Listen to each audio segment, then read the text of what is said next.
లోకములకన్నిటికీ ఒక పెద్ద ఉపద్రవం వచ్చేసింది. ఏమిటి ఉపద్రవం? మన్మధుడు లేడు. మన్మధుడు లేడు కాబట్టి మన్మథ బాణములు వేసేవాడు లేడు. మన్మథ బాణములు పడవు కాబట్టి ఎవ్వరి యందు కూడా మనసులలో ఉత్సాహం లేదు.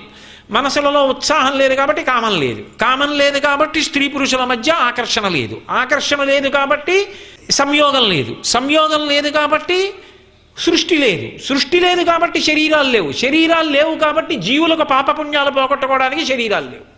చక్రం ఆగిపోయింది, జనమరణ చక్రం. మరి ఈ జీవులందరూ అలా ఉండిపోయారు. ఎలా? శరీరాలు. అటు లోకానికి ఉపకారం చేయాలి, ఇటు ఆవిడికి ఉపకారం చేయాలి. రేపు పొద్దున్న అంటే నేను కాల్చేవాణ్ణి నువ్వు బ్రతికించేదానివా అంటే మహాపతివ్రత. అందుకు ఆవిడేం చేసిందంటేట, రతీదేవి దగ్గరికి వచ్చి ఊరడించి, నీకు కనపడతాడు దీర్ఘాయుష్మంతుడిగా, నీ భర్తని బ్రతికిస్తున్నాను కానీ రూపం ఉండదు.